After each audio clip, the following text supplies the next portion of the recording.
Olá, muito boa noite a você. Eu sou Adalberto Piotti e seja bem-vindo ao Cenário Econômico pela TV Brasil, com emissoras públicas de todo o país, diretamente dos estúdios da B3, aqui no centro da cidade de São Paulo. O Fundo Monetário Internacional está mais otimista em relação à economia brasileira e projeta um crescimento maior do Produto Interno Bruto agora para 2018 e 2019. As novas previsões positivas do fundo chegam no momento em que o mercado interno começa a rever para baixo a elevação do PIB. As duas posições aparentam um certo conflito, mas não necessariamente são divergentes.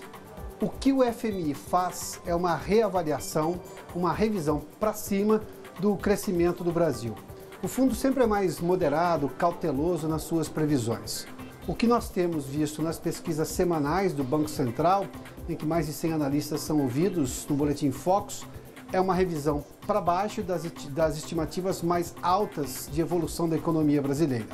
Mas ambas as expectativas são de crescimento agora, em 2018, muito maior do que em 2017, que foi de 1%, a continuidade da retomada econômica e um PIB acima de 2,5% ao ano. Fato é que dados consolidados sobre o desempenho da indústria, do comércio e da agricultura ainda se referem a, no máximo, os 2 primeiros meses do ano, quando se tem, à exceção do agronegócio, um ritmo menor de investimentos. O que se tem são estudos de perspectiva, sobretudo porque os analistas brasileiros olham, evidentemente, com mais proximidade o clima eleitoral, que aumenta de temperatura à medida que nos aproximamos da definição das candidaturas e, com isso, as especulações sobre qual modelo econômico pode ser vencedor na eleição presidencial. O fundo se restringe apenas aos números. As incertezas momentâneas acabam ditando as opiniões. Bem, as expectativas econômicas para o Brasil são o primeiro destaque da edição de hoje, aqui do Cenário Econômico, que já está no ar. Para falar das expectativas do FMI divulgadas hoje e comparar com os números de analistas no país, nós preparamos algumas telas e a gente tem exatamente esses números para mostrar. E os dados são esses aí, olha, para 2018, a gente tem agora em abril, a nova previsão do FMI é de um crescimento de 2,5%. E para 2019, 2,3%, perdão, e para 2019, 2,5%. Para se ter uma ideia, o Fundo Monetário previa lá em janeiro deste ano um crescimento de 1,9%, ou seja, subiu para 2,3%. É um crescimento importante. Em 2019, a perspectiva de crescimento era maior, de 2,1%, mas agora subiu para 2,5%. Esses são os novos dados do FMI. Na segunda tela, a gente tem mais dados sobre essa pesquisa, esse estudo, na verdade, sobre a economia no mundo inteiro. Vamos lá. Em outubro, as projeções do FMI eram, quando a gente falava ainda do crescimento do PIB para 2017, ou seja, era um crescimento de 0,7%. A gente se lembra que o crescimento do PIB no Brasil, o ano passado, foi de 1%. Ou seja, a moderação do FMI está muito clara aí na previsão que ele fez já em outubro sobre o crescimento da economia brasileira, que foi bem maior do que a projeção que ele tinha. Em 2018, 1,5%, agora já está em 2,5%, em 2,3%. Ou seja, isso só para a gente ter uma ideia o quanto que o FMI é mais cauteloso nas projeções de crescimento da economia. E, evidentemente, o quanto que a economia pode surpreender, como surpreendeu em 2017. Se a gente fizer a comparação agora do que pensa o FMI, do que pensa o governo brasileiro e os analistas de mercado, a gente vai ver assim, digamos, há diferenças nos números, mas todas encaminham justamente para um crescimento da economia este ano, em 2018, maior do que 2017, aliás, bem maior. Vamos lá, a gente tem os dados. O mercado, que é exatamente o que a gente divulga às segundas-feiras aqui no Boletim Focus, agora em 2018, tem uma projeção de crescimento de 2,76%. Para 2019, 3%. O Banco Central fala em 2,6%, é um pouquinho mais moderado do que o mercado, que está reduzindo ali as suas projeções para o PIB, mas mesmo assim é 2,76%, como a gente viu. Para o Banco Central é 2,6%. E para o Ministério da Fazenda, ou seja, a posição oficial do governo brasileiro, é de 3%. O dado do FMI, que a gente divulgou um pouquinho antes, 2,3%. São uma série de números, mas todos eles mostram claramente um crescimento muito superior ao dobro do que tivemos em 2017. Aí vem de novo a questão dos dados do que, na verdade, as informações que a gente tem sobre as eleições. Os analistas daqui, sobretudo os do mercado, que tem uma análise livre, podem fazer semanalmente, revisam semanalmente suas posições, acabam sendo mais suscetíveis às especulações eleitorais e às pesquisas que são divulgadas, mesmo nesta fase agora, no mês de abril, e, portanto, de alguma forma, colocam isso nas suas previsões econômicas. Já o Banco Central olha com outros dados, ou seja, é uma questão muito mais técnica, assim como o próprio FMI. E o governo aposta dentro da recuperação. Aliás, o governo acertou lá atrás que a economia poderia crescer em torno de 1%, quando o mercado falava em 0,5%. O governo nunca abandonou o dado de 1% de crescimento da economia em 2017, acabou sendo vitorioso nesta previsão. Aliás, esses dados do FMI fazem parte do relatório Perspectiva Econômica Mundial. No estudo, o banco disse que a reforma da Previdência continua imprescindível para as contas do país. Aliás, essa é outra concordância que tem o mercado, que tem o Banco Central, que tem o Ministério da Fazenda, que tem o FMI. Todo mundo nessa hora concorda que há necessidade justamente por uma questão de solvência fiscal do governo. No longo prazo, o governo consegue pagar suas contas. O projeto de reforma da Previdência em específico está paralisado no Congresso por causa da intervenção federal na segurança do Rio de Janeiro. A Constituição proíbe alterações constitucionais quando uma intervenção está em vigor. Há uma possibilidade dessa votação ainda acontecer este ano, sobretudo depois do período eleitoral, ou seja, não haveria mais influência nas eleições, ou seja, dos candidatos, sobretudo porque isso passa pelo Congresso, e a possibilidade de se votar isso, obviamente, ali no final de outubro, começo de novembro e os primeiros dias de dezembro, até porque esses números da Previdência são públicos e há muito pouca discordância quando se tem uma análise técnica. O detalhe da discordância começa quando se tem uma análise política. E aí, claro, o fator eleições influencia por demais o discurso de cada candidato que a gente vai ouvir a partir de agora na campanha eleitoral. E o Ministério da Agricultura, Pecuária e Abastecimento vai recorrer à Organização Mundial do Comércio contra a União Europeia, que está descredenciando frigoríficos da BRF como exportadores de carne de aves para países do bloco econômico. O próprio Ministério impôs um controle rigoroso sobre a BRF aqui no Brasil. O Pedro Pontes conversa em Brasília conosco e tem detalhes. Pedro, boa noite. Boa noite, Pioto. Boa noite a você que acompanha o cenário econômico. Essa medida deve ser tomada nos próximos 2 dias, já que a União Europeia poderá suspender a importação de unidades brasileiras que fornecem carne de frango, entre elas a 9 só da BRF. A situação é consequência da terceira etapa da Operação Carne Fraca, deflagrada em 2017 pela Polícia Federal para investigar denúncias de fraudes cometidas por fiscais agropecuários federais e empresários. Já a chamada Operação Trapaça, deflagrada em 5 de março, teve como alvo a própria BRF. O grupo é investigado por fraudar resultados de análises laboratoriais relacionados à contaminação pelas bactérias Salmonella pylori. Recém-chegado da Bélgica, para onde viajou para tratar dessa questão, o ministro Maggi garantiu que o Brasil tem tomado diversas medidas para aumentar a credibilidade junto ao mercado externo. De acordo com Maggi, os estudos necessários para o ingresso do caso na OMC já foram iniciados. A questão ainda será discutida com o presidente Michel Temer e com o Ministério das Relações Exteriores. De acordo com Maggi, a União Europeia está tentando impor barreiras comerciais que extrapolam critérios sanitários.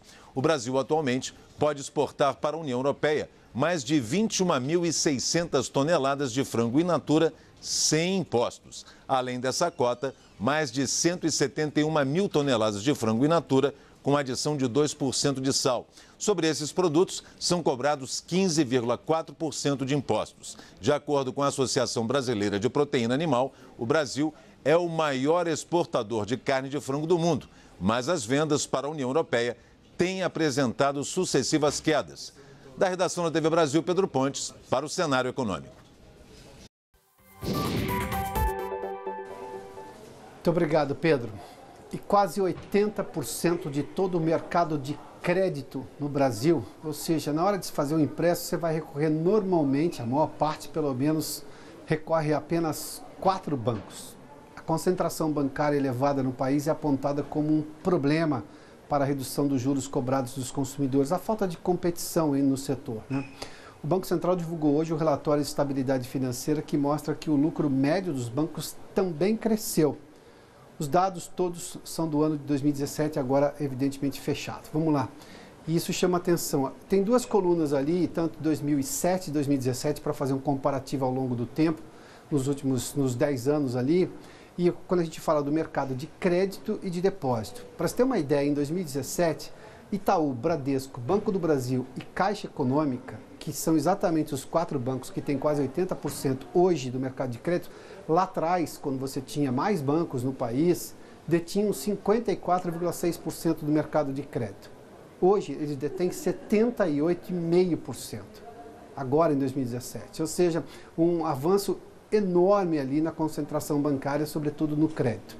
Em depósitos, ou seja, quando você deposita qualquer quantia no banco, foi de 59,34% para 76,35%. Ou seja, esses bancos têm concentração bancária gigantesca no mercado de crédito, que é exatamente o que chama atenção, porque evidentemente são eles que têm o dinheiro e eles que vão emprestar. E as condições de juros que estão sendo reclamadas, nós falamos disso no cenário econômico desde o começo do ano passado. Hoje se vê muito mais gente na imprensa se atentando por um fato que chama atenção por qualquer olhar que se tenha.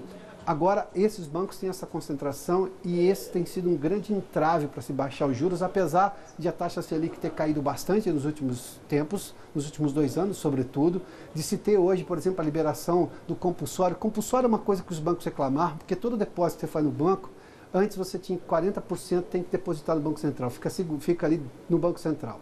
Ou seja, o banco ficava com menos dinheiro para poder manejar, para poder emprestar, seja lá fazer o que com dinheiro. Mas enfim, agora o Banco Central reduziu já isso, reduziu de 40% para 25%, mas a gente não tem visto essa redução nos juros. Vamos lá, para a gente dar uma olhadinha agora com relação a isso também. E os lucros, nesse mesmo estudo, tem ali que Itaú, Bradesco, Banco do Brasil e Santander, e agora a Caixa não está, porque são só os bancos que têm ações negociadas na Bolsa, aqui em São Paulo.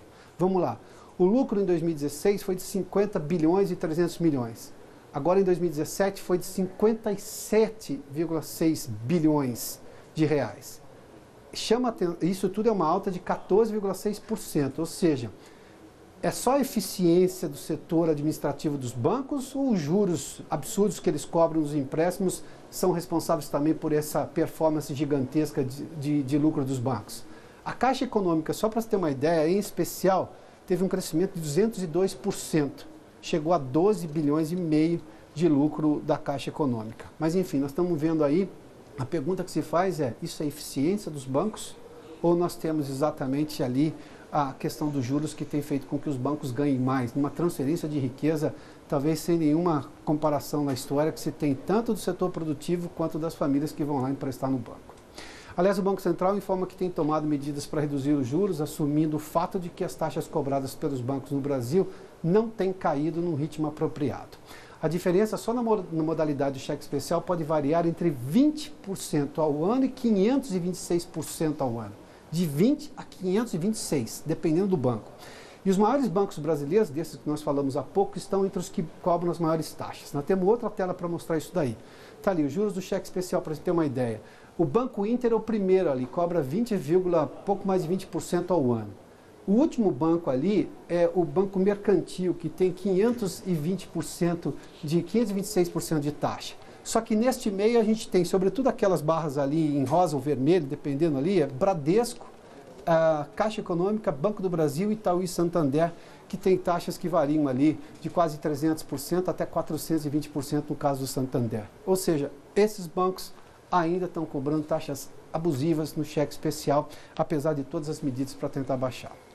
Além da taxa Selic, com perspectiva de nova redução atualmente, que está em 6,5%, o Banco Central já reduziu a alíquota do compulsório, fiz menção há pouco, de 40% para 25% dos depósitos à vista, ou seja, que os bancos têm de recolher ao Banco Central. A medida significa mais recursos disponíveis para os bancos emprestarem a juros mais baixos. Falta apenas os bancos fazerem justamente isso, ou seja, praticarem juros civilizados.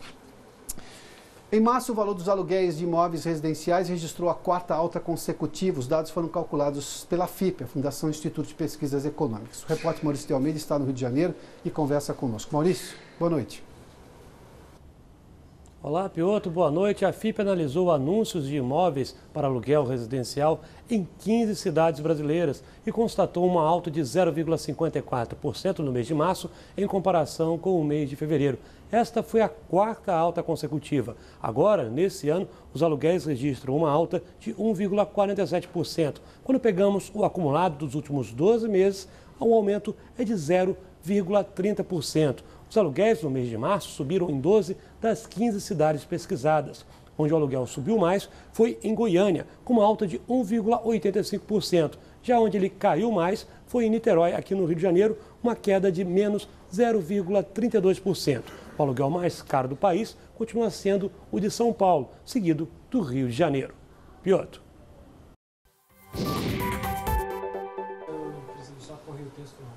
Muito obrigado, Maurício. E uma pesquisa mostra que 8 em cada 10 brasileiros não se preparam para a aposentadoria. Os dados foram apurados pelo Serviço de Proteção ao Crédito e pela Confederação Nacional de Dirigentes Lojistas. A Vanessa Casarim tem informações em São Paulo. Oi, Vanessa, boa noite. Oi, Piotr, boa noite para você, boa noite a todos. A pesquisa foi realizada em conjunto com a CNDL, como você disse, e mostra ainda que entre os principais motivos apontados para não se programar estão o orçamento apertado, desemprego e os problemas financeiros que interromperam os planos. Já entre os motivos para se programar estão o próprio hábito de planejar a vida a longo prazo e o exemplo de pessoas que tiveram problemas financeiros depois da aposentadoria porque não se precaveram. Existem também os que não se planejam porque têm outros planos. Esses planos são a compra da casa própria, estudos e a compra de um carro. Em média, o valor reservado para a aposentadoria, independentemente da frequência dessa reserva, é de cerca de R$ 370. E os meios mais comuns para isso são a aplicação em poupança, contribuição ao INSS paga pela empresa ou por conta própria. E para o SPC Brasil, não é nada promissor que milhões de brasileiros estejam envelhecendo sem planejar o futuro. Na avaliação da entidade, a reforma da Previdência deve sair num futuro próximo e, em qualquer cenário, não é recomendável depender apenas do INSS. Segundo o SPC, o ideal é uma combinação entre previdência pública e uma economia por conta própria, que comece cedo e que seja constante ao longo dos anos, Piotr.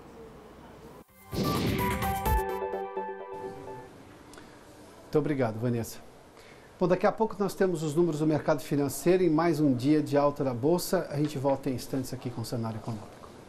Já de volta aqui ao estúdio do Centro de Operações da Bolsa com os números do mercado financeiro. Vamos ao Ibovespa, está ali, olha, hoje o dia todo em alta ali. Uma alta de 1,48% no final, no fechamento, recuperou, na verdade, a marca dos 84 mil pontos, 84.086 pontos. Vamos dar uma olhadinha nas maiores altas hoje. Nós temos as maiores altas, está ali.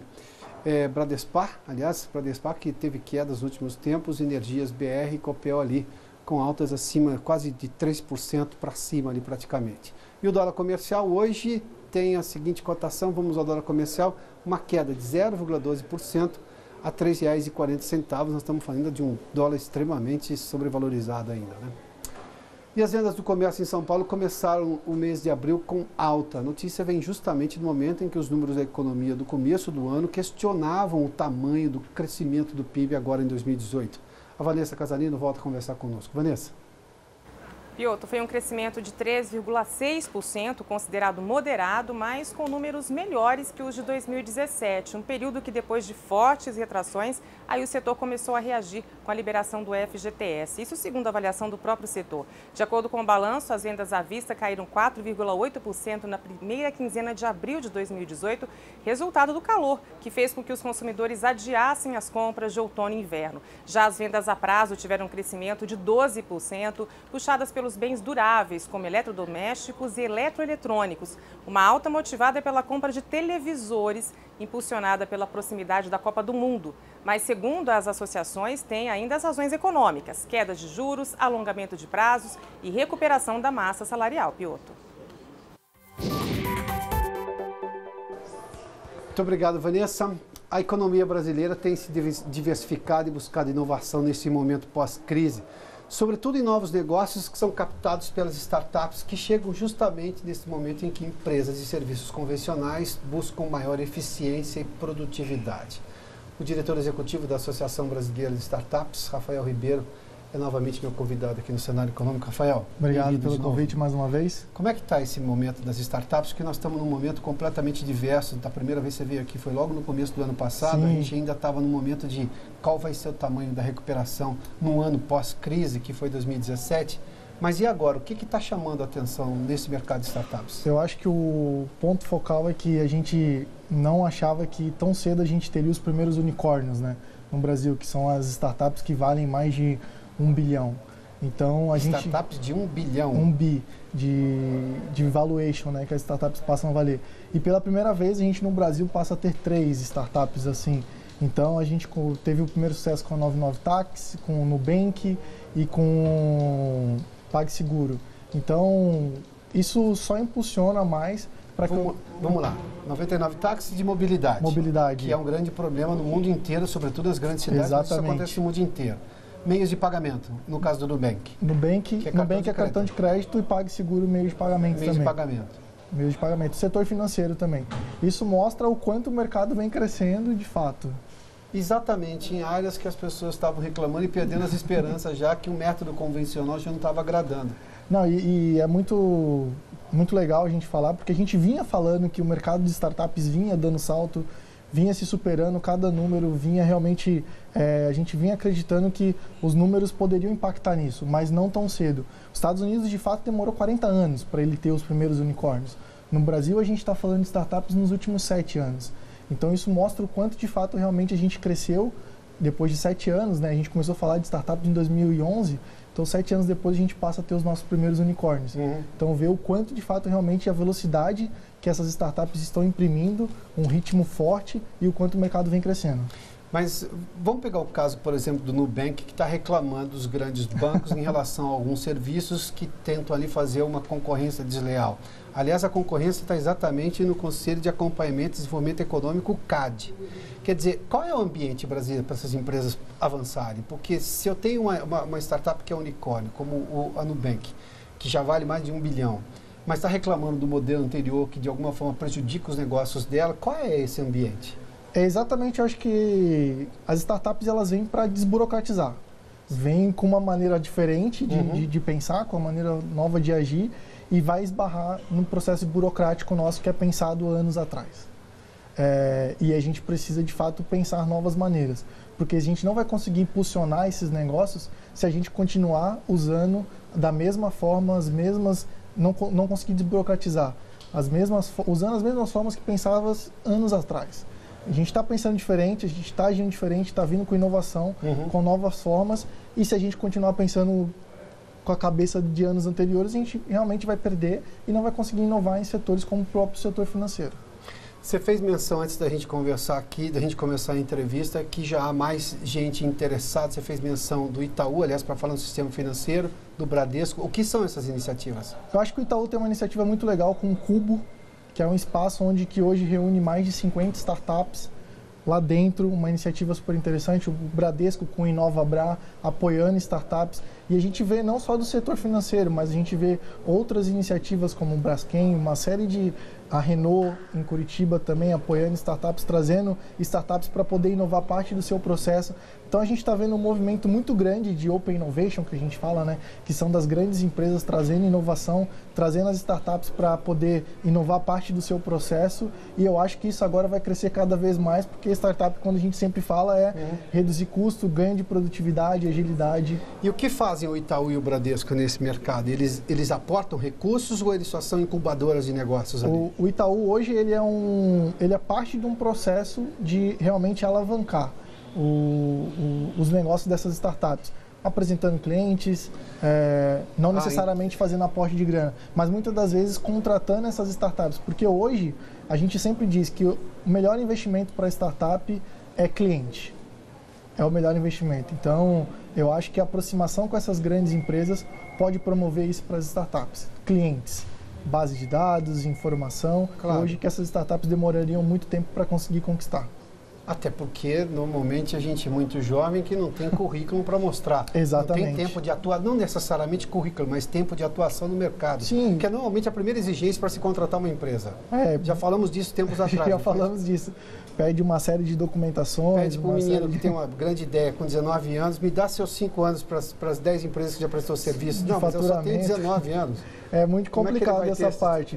Mas eu acho que essa associação das grandes empresas com as startups é um movimento que a gente vai ver muito em 2018 e aí nos próximos anos as empresas comprando grandes startups, e eu acho que esse movimento vai só daqui para frente crescer bastante. E o desafio hoje está em ter essa mediação de grandes empresas para trazer clientes, ou ainda o que se chama de marco regulatório, ou seja, esse regramento brasileiro para constituir empresa, ou seja, burocracia, ainda é o grande drama? Eu acho que a gente pode colocar das duas formas. A gente tem uma certa trava, sim, no sistema hoje de burocracia, mas isso não está impedindo o setor de crescer. Isso não impede o setor de crescer. Eu acho que hoje, com essas aberturas das grandes empresas, o setor vai crescer cada vez mais.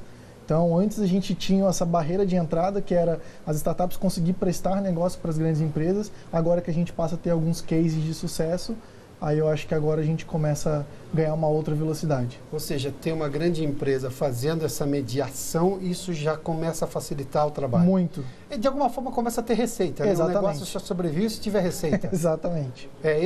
Talvez esse seja o princípio. Você falou há pouco, tem uma frase extremamente interessante, que precisa de clientes. Exatamente, precisa de cliente. Precisa de cliente e a grande empresa tem muitos clientes, então fazendo essa junção eu acredito que possa dar muito certo. Rafael, muito obrigado. Obrigado de novo pela gentileza e boa sorte. Rafael Ribeiro conversou conosco de novo sobre esse tanto de inovação que as startups, aliás, com um crescimento vertiginoso aqui no Brasil, que a gente está vendo, enquanto elas estão trazendo de inovação e produtividade ao cenário que já existia, ou seja, as empresas que já faziam seus serviços convencionais. Bom, o Cenário Econômico termina aqui. Obrigado pela sua companhia, pela audiência. Boa noite. Até amanhã.